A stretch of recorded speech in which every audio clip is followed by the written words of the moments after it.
You may be seated. There are many ways I can introduce who is giving the sermon today. And I'll introduce by way of one day I came home and I said, Miles, who do you want to hear the sermon from on 4th of July? And he said, well, you know, I'm the original seminarian in our house. He went to JTS for undergrad before me. I studied American Studies at Columbia. I think there's no one better to give the sermon on 4th of July than me. So let's see if he lives up to the, I know he will, you can speak from here. For those of you who don't know, this is my husband, Miles, and I'm excited to hear his Torah. That is absolutely not how the conversation went. At Columbia, there are actually only 2 required classes for the American Studies major, and everything else is kind of a choose as you go. The first class is Foundations of American Literature to 1865, and the second class is Intellectual History of the United States, 1865 to present. And 2 of the texts that I chose to discuss today each come from one of those 2 classes. In December of 1783, 3 months after the end of the Revolutionary War, George Washington, the most powerful man in America, walked into the Maryland State House in Annapolis, handed back his military commission to Congress, and went home to Mount Vernon. When King George III heard that Washington intended to resign, he reportedly remarked, "If he does that, he will be the greatest man alive." Washington did exactly that, and then 13 years later, he did it again. At 64 years old, after 2 terms as president with nothing at that point legally stopping a third, he chose instead to write a long letter to his fellow citizens and step aside. The letter, known as his farewell address, reflected on the emerging issues of American political life at the close of the 18th century, and ultimately, it was a warning. The word that he kept reaching for was spirit. Washington called it the spirit of the party, the way factions could grow so attached to their own leader, so sure of his indispensability, that loyalty to the man would ultimately push out loyalty to the republic. He had watched it happen in his own cabinet, and he understood how it worked. First, you start bending the rules because you tell yourself you have to. Then the institutions become obstacles. And ultimately, because you can't serve both the republic and your own ambition, you choose, and you choose yourself. That's the wrong spirit, and Washington knew it. I would argue that his greatest act was not winning the revolution. It was not being the first president of the United States. It was leaving twice. He understood that what he had earned was given and held in trust, and the right spirit of leadership meant handing it forward rather than holding on. Ruach, the Hebrew word for spirit, runs through this week's Parshat Pinchas, like a current. Moshe, at the end of 40 years, turns to God with a question: who will lead after me? His words, Yifkod Adonai Elohei Haruchot Lekol Basar Ish Al Ha'edah. Let God, source of the breath of all flesh, appoint a man over the community who shall go out before them and come in before them. V'lo tihiyeh adat Adonai kitson asher ein lahem ro'eh, so that God's community won't be like sheep with no shepherd. Moshe spent most of his leadership career finding his voice. Over the past 40 years, he argued with Pharaoh, with God, with the Israelites themselves. And here, near the end of his tenure as a leader, he is using his voice once more to make sure that there's someone worthy of coming after him. Rashi notices something in how Moshe addresses God in this prayer. He calls God Elohei Ruchot Kol Basar, the God of the spirits of all flesh. Rashi reads this as a request wrapped inside of a prayer.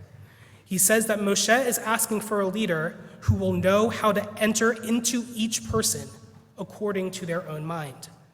One leader who can hold the full range of who his people actually are, who will actually see each person. God's answer is Joshua, described in the same parsha just a few verses later as Ish Asher Ruach Bo, a man in whom there is spirit, there is Ruach. That word appears again, but notice something. Moshe just called God the source of Ruach in every living being. So if everyone has Ruach, why does Joshua's Ruach distinguish him? Perhaps it's because that Joshua knows it. Perhaps the mark of a right leader is not that they possess some spirit that's unavailable to the rest of us, is that they are aware enough of the spirit in themselves that they are able to recognize it in others. The word Ruach appears multiple times in the Torah to describe many people, or a few people. When Joseph interprets Pharaoh's dreams, Pharaoh describes him as a man in whom there is a Ruach Elohim, a spirit of God, and appoints him viceroy of Egypt.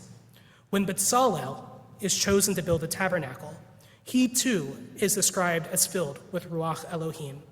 In fact, commentator Sephorno connects in this parsha Joshua's description to the same language used in Exodus for Bezalel, people endowed with the Spirit to do the work given to them. Political leader, sacred builder, shepherd of the wilderness.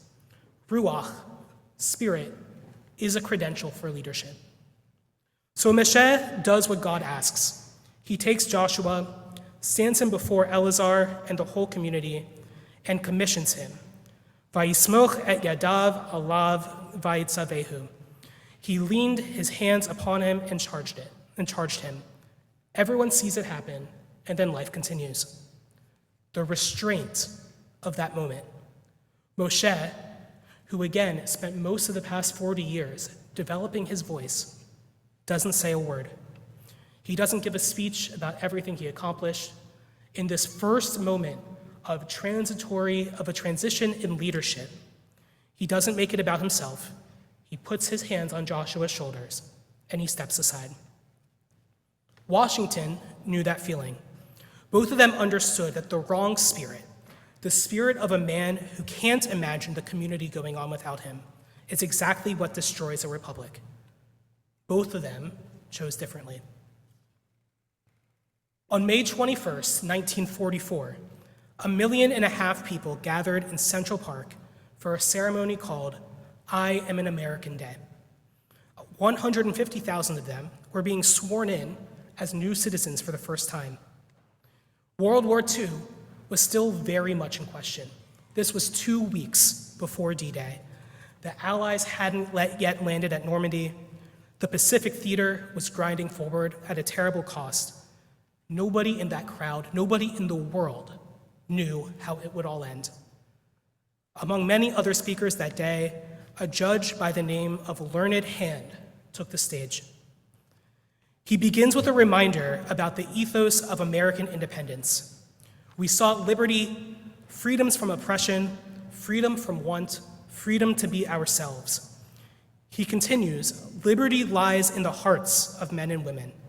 When it dies there, no constitution, no law, no courts can even do much to help it. And then he asks, what is this liberty that has to live in the heart? I cannot define it, he told them. I can only tell you my faith. He describes it as this: the spirit of liberty is the spirit which is not too sure that it is right. The spirit of liberty is the spirit which seeks to understand the minds of other men and women. The spirit of liberty is the spirit which weighs their interests alongside its own without bias. Elohei haruchot kol basar, the God of the spirits of all flesh. Moshe prays for a leader who will know how to enter into each person according to their own mind. Learned Hand says the spirit of liberty seeks to understand the minds of other men and women. And Washington warns against the spirit that decides one man matters more than the republic he was given to serve. This is the same question. asked across 3,000 years. What kind of spirit does a leader need? And what does a free people have to keep choosing again and again and again to stay free? On this 250th birthday of America, this question, asked in the Torah, asked in Central Park, is still hanging. Not whether we have liberty, but whether we still have the spirit of it. Shabbat Shalom.